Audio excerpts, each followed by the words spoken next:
Yo yo yo, salut encore, salut une autre fois, bienvenue encore chez Mediatek Solution et nous y voilà, toujours, on fait la poursuite de notre série tutoriel et on va voir maintenant la configuration du serveur DNS. Donc je peux prendre notre serveur, il n'y a pas de problème, tout comme je peux utiliser le même serveur, ça dépend de ce que vous voulez, donc il n'y a pas de souci. Et je vais prendre celui-ci qui sera mon serveur DNS, voilà. DNS. Comme d'habitude au serveur, on doit lui donner d'abord les adresses IP statiquement. Donc on n'est pas obligé, on peut aussi le faire dynamiquement, mais de préférence, moi j'aime mettre ça en statique. Donc celui-ci aura .100, .101. Voilà. Et donc je vais le câbler. Hop, parce que Ethernet jusqu'au switch. Et donc, je vais aller maintenant lui donner une adresse IP. Nous entrons dans DNS, dans desktop plutôt, et on va lui donner une adresse IP statiquement.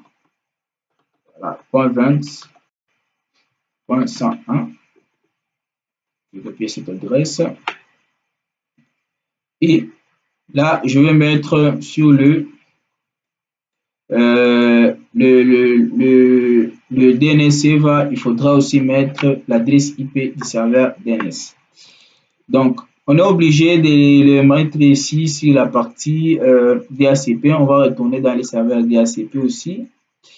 Et on va ajouter là-bas l'adresse du serveur DNS. Et puis, nous allons dans service aussi, dans le service DHCP. Et on va ajouter l'adresse du serveur DNS. Sinon, ça ne peut pas marcher.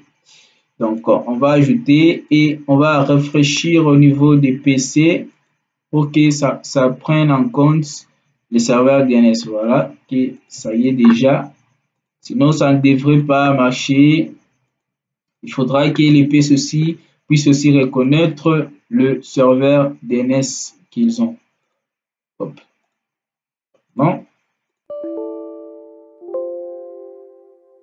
Ok. Voilà.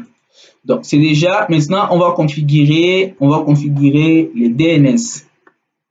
Donc, je vais le faire à moitié et on va aller dans service et puis nous avons le service DNS qui est là. Voilà.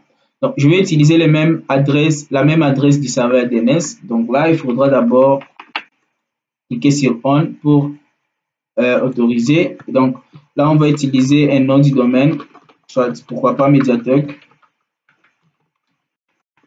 Voilà, à comprendre que le DNS va faire la correspondance des noms du domaine à l'adresse IP, mediatek.com, et l'adresse IP, on va mettre la même que le serveur DNS. On va faire OK. Maintenant, pour tester comment ça marche, nous allons dans l'ID machine, on passe dans le browser, web browser, et on va taper d'abord l'adresse IP du serveur DNS. Voilà que ça va nous ouvrir une page par défaut de Cisco Packet Tracer. Donc, via l'adresse IP. Donc, on va tester maintenant si les DNS aussi va marcher réellement. Donc, on peut quitter même ce PC. On va dans une autre machine et on va taper cette fois-ci mediatek.com. Et voilà, directement, ça passe. Pourquoi? C'est parce qu'il y a déjà la correspondance des noms du domaine avec l'adresse IP. Regardez, je peux effacer. Donc, je fais d'abord Go. Je peux effacer et puis je vais taper les noms du domaine et directement ça fait l'adresse IP, ça fait toujours la même chose. Donc on peut aussi tester en passant dans au niveau du serveur DHCP. Voilà, ça va passer tout juste. C'est parce que le DNS est bel et bien fonctionnel. Et donc c'est la fin de cette vidéo. On va se rencontrer dans la prochaine vidéo où on va parler maintenant sur les serveurs web.